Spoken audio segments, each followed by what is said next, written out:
You are listening to the Happiest Lives podcast with Jill Lillard, episode number 49. Welcome to the Happiest Lives podcast, where you'll learn to think better, feel better, and become the woman God says you already are. Here's your host, Jill Lillard. Hello, everyone. Welcome back to the Happiest Lives podcast. Today, we begin a brand new series, thinking about what you're thinking about. And so I think it's always fun, exciting, starting something brand new, a clean slate. And so we're going to fill that slate. We're going to fill that notebook with a bunch of new ideas and thoughts. So I hope you are ready. So this topic, I don't know if it sounds interesting to you. It sounds interesting to me. Otherwise, I probably wouldn't be talking about it. And it means exactly what it says, that we think things. And how often do we think about what we're thinking about? Do you ever do that? Do you ever look at your brain, take your brain out of the box and look at what's going on inside? If you don't, then you're missing out and your life is probably just being lived on autopilot. Sometimes we think our thinking is just like our breathing, that it's just happening to us and we can't control it. Well, just like you can learn to breathe differently, you can learn to slow down your breathing. You can learn to do some rhythmic breathing. You can do the same thing for your thought life. So yes, it is just kind of happening without your awareness, but you can have a say in the matter. And the only way to have a say in the matter is to get curious, to pause, to become more aware and see what it is that you are thinking. Now, why does this matter? Why would you even want to do this? Well, the alternative is not thinking about what you're thinking about and just going on default. The problem with that is sometimes we feel very powerless. We are just subject to the thoughts that we are thinking. And so sometimes we are reacting to those thoughts. We are living as though some of our thoughts are reality when they are completely optional. We don't have to think those things. We don't have to give those thoughts any power. And when we think life is happening to us, we aren't going to learn, grow, or change. And don't we all want to change? We're always looking for something new. We're always looking to be better, hopefully. I mean, if someone came along, if there was such thing as a magic fairy that asked what your three wishes were, then there would probably be three wishes that you would like granted. So there would be three things that you would like to change. Now, sometimes we're looking for our circumstances to change, but you can be happier. You can feel better. You can experience a certain feeling without changing your circumstance, simply by changing what you are thinking about the situation. So the results that we are experiencing in our life, they are advertising what we are thinking. So if you feel lonely, if you feel disconnected, if you don't really trust people or respect a lot of people, that is telling me that you probably think people are untrustworthy, that you feel like people maybe don't respect you. Maybe you're believing that you are all alone. Whatever it is you're thinking, you're going to find the evidence of it and you're going to start showing up in your life in a certain way. And then you're just going to prove that result or some version of that result. So to grow, you have to be willing to let some thoughts go, thoughts that are no longer serving you, that aren't getting you the results that you want, so that you can make room for new thoughts, thoughts that actually help you live in abundance, thoughts that help you feel better, thoughts that help you create better results. Now, your results can be the way you experience relationships. It can be about how you manage your time, how you get things done. It could be about regulating your emotions, feeling better. And it can be about getting over the past. The past is a perfect example of this. The past no longer exists. So something might have happened to you when you were 10 years old and you made it mean something. So you had a thought about it. And so even though you're not 10 years old anymore and that thing isn't happening, you may be holding on to the conclusion that you made. And you may continue to find evidence that that thing is true, that thing that you've been believing. And so when we change our thoughts, when we recognize the past isn't happening and what we've been thinking about it is optional, that we can think something else, we can find ourselves set free in a way, set free from the bondage of certain thoughts that have been running our life on the back burner. So, how your brain is interpreting events or other people's words or actions, that is going to determine your experience of the world. What you make things mean is how you see the world. If you're thinking that somebody does not care about your thoughts and feelings, then you're going to see the world that way, that nobody cares about your thoughts or feelings. You'll find the evidence, or you'll stop caring about other people's thoughts and feelings. So today we're going to talk more specifically about the power of your thought life. And so, an overview, know that you have 60,000 thoughts a day. I've read other places that you have like 50,000 thoughts a day. So maybe there's a range, but you have tens of thousands of thoughts every day.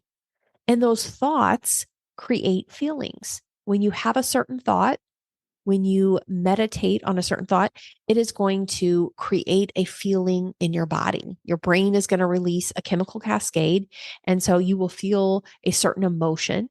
And that emotion is going to fuel actions, things that you do, things that you don't do. And based on how you're showing up in life, the behaviors that you're engaging in, the things you're doing, the things you're not doing, you're going to create some sort of a result.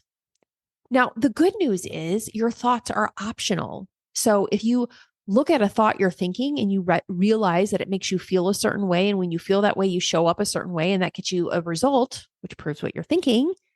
The good news is that thought is optional. You don't have to keep it. You can change the way you're thinking about a circumstance. So if you have at least 60,000 thoughts a day, don't you want to know what they are so you can choose your life? You can choose the identity that you are living in, because you have a certain identity. God has given you a certain identity, but you may not be living in that identity because your brain is stuck in these other truths about yourself that aren't even true. You can impact your relationships in a purposeful way when you consciously look at your thoughts, choose them, and manage them. So, how do we examine and renew our thoughts? Well, I'm going to show you that today. I'm going to give you a process that I use with all of my coaching clients that helps us look at our thought life and what thoughts we'd like to create instead. So, I want to start with just a little story about a client that I was working with, and she was trying to lose 20 pounds. And every time she tried something, she would find evidence that it was not working. And when she believed it wasn't working, she would feel very discouraged. And when she felt discouraged, she would give up. She would justify eating whatever it is that she wanted, and she would stop exercising. She would go back to all the old habits that were familiar to her. And the result was nothing was ever working. She quit working. So I helped her look at what it is that she was thinking about the number she saw on the scale as she considered the actions that she had taken that week. And the thought, this is not working, was simply an optional thought. She was making an assessment of what that number on the scale meant. And it was entirely optional. Not everybody would look at that number in the same way that she was looking at it. Whatever she was making it mean, she was making it mean that things weren't working. It did not have an upside for her, because even if it was true, that thought wasn't serving her. It just led to this result that she was no longer working.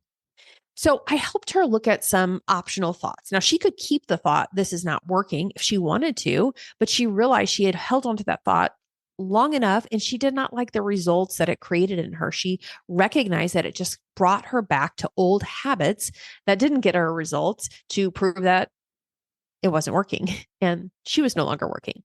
So one thought was, I said, what if it's possible that this is working? As she considered that thought, the thought that she thought couldn't possibly be true at all, she's like, yeah, it, it actually is. I could see where it's possible that maybe it's working. That, I tried it for a week and I wasn't getting the results that I wanted. And, or maybe she could see that she did it for 5 days and then 2 days she didn't follow her plan. And so then the scale didn't move. And so it's possible that what she was doing was working, but maybe she wasn't always honoring the plan, or maybe she wasn't giving it enough time. And so she could see that when she was thinking it wasn't working, she became more hasty in her judgments and in her actions and would just justify eating off plan.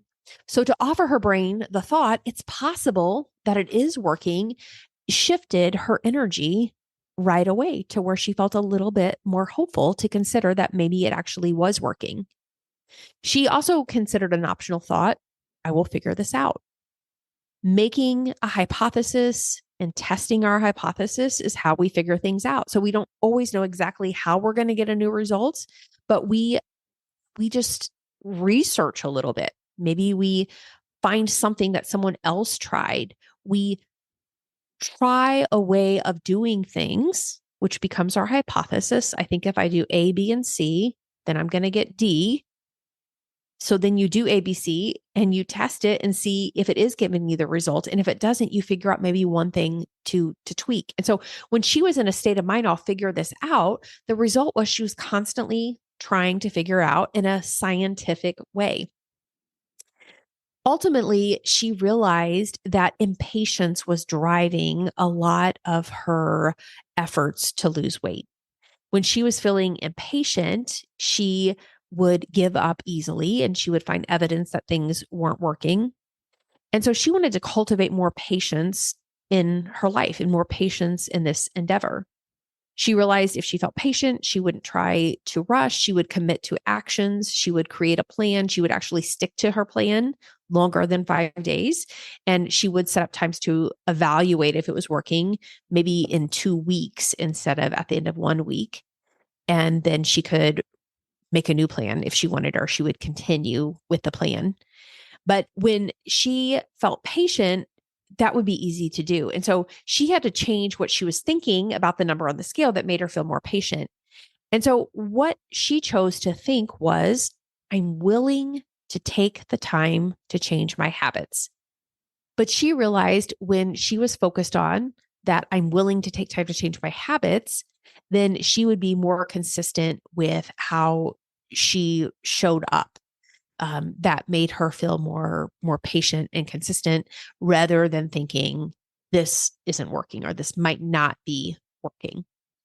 So that is just kind of an example of how we can look at the thoughts that we're thinking and how they impact how we show up in the results that we're getting. And so if you have 60,000 thoughts a day going through your brain, and these thoughts are creating feelings, and these feelings are fueling actions, and the actions are creating results. If you want to change your behavior or relationship with someone without considering your thoughts, you're only going to end up frustrated. You will not be able to sustain the change, and it's not going to feel genuine. A friend called me up recently and she was talking about how she should respond to a text message that another friend had sent her. There had been some conflict between the two of them. And so she felt like she was walking on eggshells a little bit. But mostly, I think she just wanted to feel very authentic in her text. And so I told her she was asking the wrong question. She was wondering, what should I say? What should my words be back to her? And I said, the real question is, what do you want to think about that text that she sent you? Do you want to think that she is making a bid to connect with you? That she wants to have a relationship with you? Do you want to think the best of her? Or are you going to have thoughts that make you feel self-protective and cautious?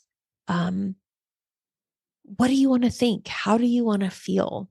Then when you figure that out, then you're going to know how you respond to her, whether you respond to her or don't respond to her. And if you want a relationship with her and you want to create healing in that relationship, then I think you'll respond to her in a way that doesn't have to feel exuberant or fake or artificial, but feel very authentic for you. So the thoughts that we have are optional. And I think a good evidence of this is two people can experience one person in two different ways. In fact, 40 people can experience one person in different ways. So if I think about my daughter, I think she is the most amazing teenager in the world. She's the most amazing human being. I love her so very much. I think she's beautiful and creative and smart and sensitive. And I just see so many positive things in her. So even when she is not perfect, because none of us are, we all have our ways that we can act out of our sinful fleshly nature. Even when I see that, I can still see the best in her, that maybe she's not perfect, but I see how God perfectly made her, and I see her good intentions and I see her good heart. Now, she could be in a classroom of 29 other students, and they may not feel the same love and compassion and endearing, they may not have the same endearing thoughts about her that I have. And they may not always see the best in her, and they may not even notice her or have any thought about her. But based on what we're thinking, we're going to have different feelings about her. You're going to have different feelings about different people in your life. You're going to feel differently about your daughter than you feel about my daughter. And so this is evidence that it's our thoughts that are creating our experience of someone. It's not just that person. It's not who that person is that is creating our experience. It's what we are believing and thinking about that person. That's going to impact how we feel and how we show up in the relationship. So if you're having lots of thoughts going on in your brain by default, don't you want to become more aware of what those are, and especially aware of the thoughts that are fueling the actions that you're taking? If you're showing up in your life in a certain way and you want to quit showing up in your life in that way, then don't you want to see what is driving that? Why are you doing the thing you're doing? What is the feeling that's fueling that behavior? And what is the thought that's creating that feeling? Looking at thoughts is really important if not only if we want to like reach our goals or manage our time better or change some aspect of our life, but in our relationships, if you want to have relationships that are fiery, fresh, alive, then you want to look at what thoughts are driving that relationship. And really, if you want better relationships with people, you have to have a better relationship with yourself. You need to appreciate yourself. You need to know kind of what you are thinking and feeling and how you're showing up. That's a relationship that your thoughts, feelings, and actions are having within you.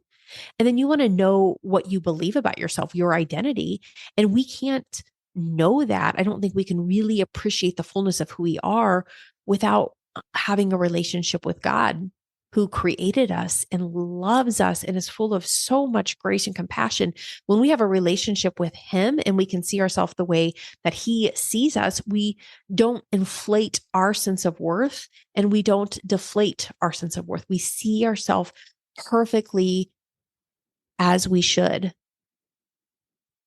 We see all the attributes and the security that He has given us. And so we can operate in the world in a different way. It's so interesting to me to think that our relationship with God, when you step into a relationship with God through Jesus, you are doing that with your brain. You're doing it with your will and with your mind. So when Christ extends the invitation to us, come to me, all ye who are weary and heavy laden, and I will give you rest. You have to choose Him with your mind. He says, he who believes in me, as the scripture has said, will have rivers of living water flowing through him. And he's talking about the Holy Spirit. If we want to have the Holy Spirit living in us, we come to Him by believing He is who He says He is. So we get to enter into this relationship with God with our mind, and God gives us free will. We are all free. Each and every person He has created has free will. So He doesn't make us think a certain thing. He gives us the choice to believe or not believe, to choose or not to choose.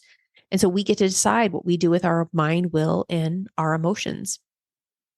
When you step into belief that God is who He says He is, that Jesus is the Son of God, then you're also stepping into all His promises, all the things he promises to you, and you are stepping into this new identity. And so when you really believe God is who he says he is, and you believe that the Bible is his word to us, then you're going to be hungry to know what he says. You're going to want to get his word inside of you, and you want to step into all of those truths.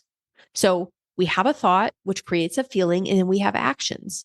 So when we believe Jesus is the Son of God, maybe we feel hopeful, inspired, encouraged.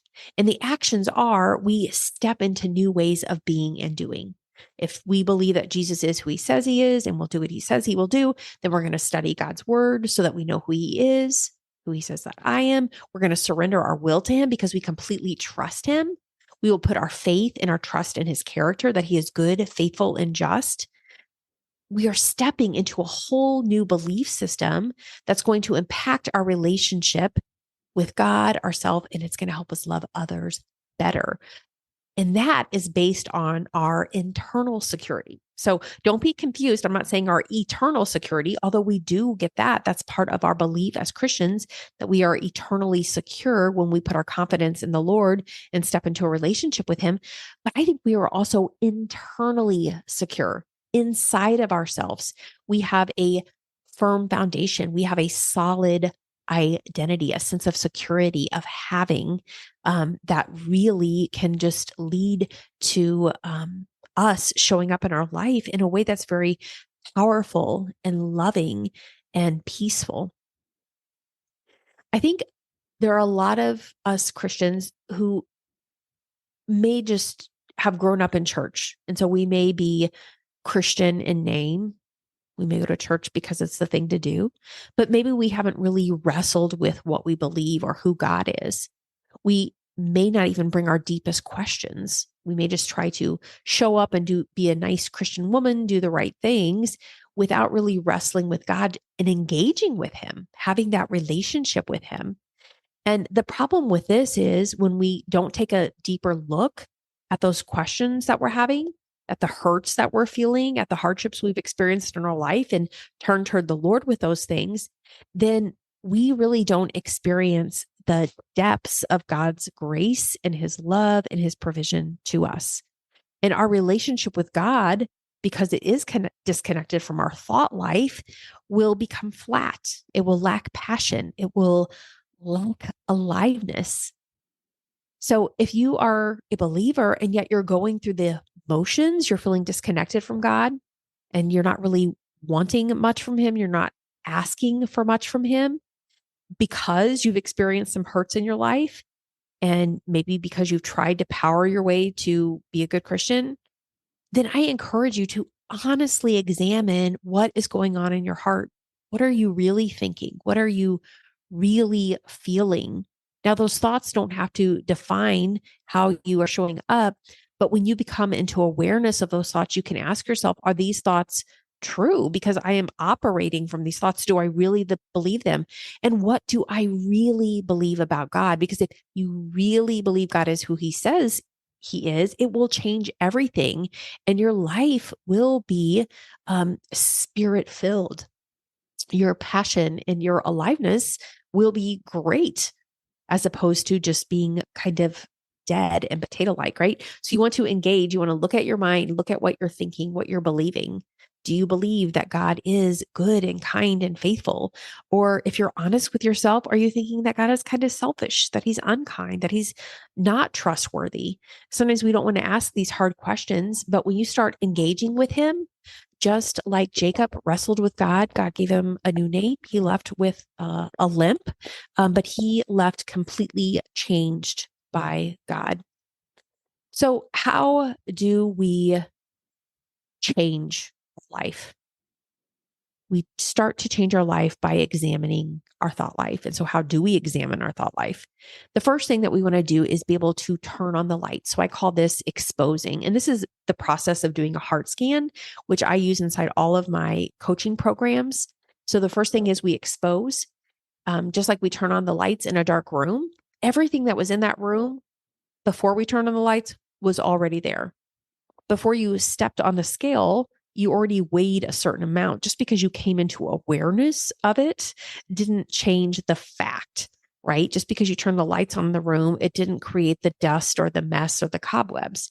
And so we have to be willing to turn on the light so we can expose what is there. If we don't expose what is there, then we'll never create change. We can never change the room if we can't see what it is that we're working with. And we can't make decisions about what is in the room if we can't see it. So God wants us to take all of our thoughts captive. And if you're going to take your thoughts captive, you have to see and know what is there.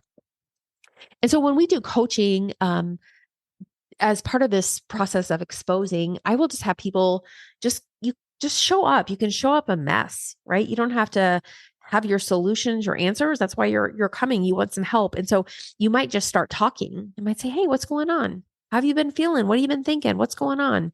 What are you experiencing in your life?" And you'll just kind of start talking. And the benefit of having a coach is you have someone who can listen to you. And so they aren't in the middle of feeling everything that you're feeling, and they can show up as an observer. They can observe all the sentences that you're saying. They can notice what things are facts, what are thoughts, what are feelings you're having. And they can help turn on the lights so you can come into greater awareness of one, what it is that you're thinking, how that thought creates a feeling, how you show up when you feel that way so that you can see and take ownership of your actions and behaviors and what results that ends up creating for you. And so that is the part of exposing. And you could do that at home by doing a thought capture, just free writing, journaling, writing down your thoughts and seeing what comes up. But then kind of pulling one thought at a time. I show you how to use the self-coaching model so you can break down by taking one thought out of that thought capture and writing that one sentence down and separate what is the fact and then what is my thought about it. And then how do I feel? What is one feeling I have when I think that thought? When I feel that way, how do I show up? Do I disconnect do I disconnect from other people? Do I go and eat a bag of chips? Do I check out for hours on social media? Do I get short and snappy? And then what result does that create? And that result is probably going to prove what it is that you are thinking. So the next part of heart scanning is we renew. We renew our mind. We renew our thoughts.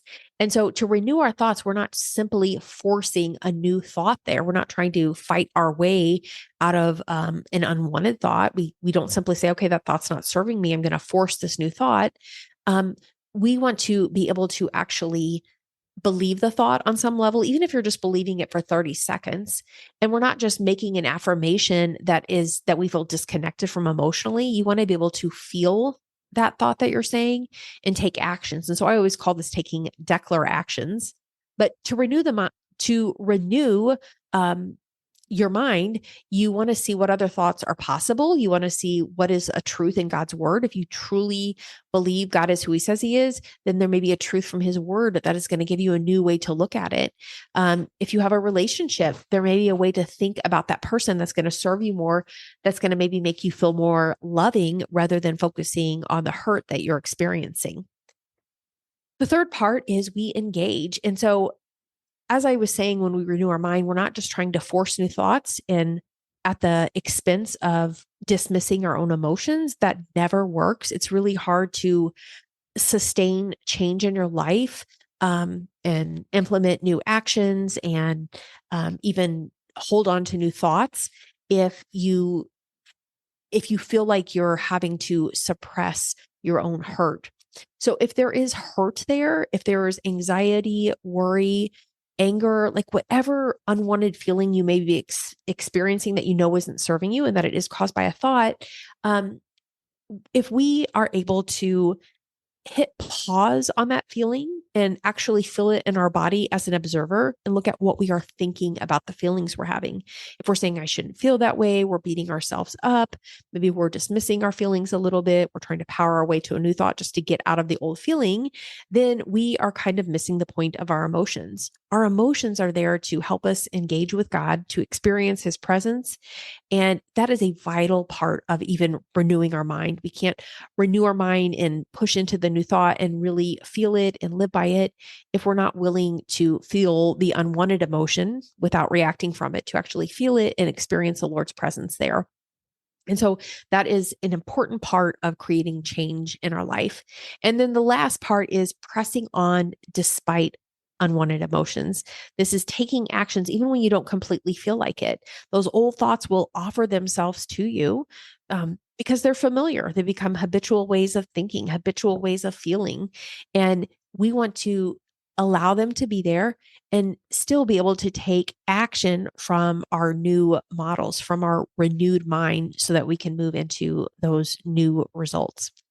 So I wanted to leave you with an example that I think kind of illustrates this whole concept of how powerful our thought life is. And I was reflecting on this as I was hearing some young adults talking about their relationships and, um, just being reminded of sometimes the challenges of our relationships as I was hearing these high school and young adult kids talk about this. And so I remembered back to my 20s, so 30 years ago. And I had a friend that I was close to. We spent a lot of time together. But she just seems like she was just making some choices, which weren't the choices I would be making with my life. And she was just kind of disconnecting from me a little bit. And I was making it mean that she didn't value me. I thought if she valued me, if she valued our friendship, she would be sharing with me more what she was going through emotionally.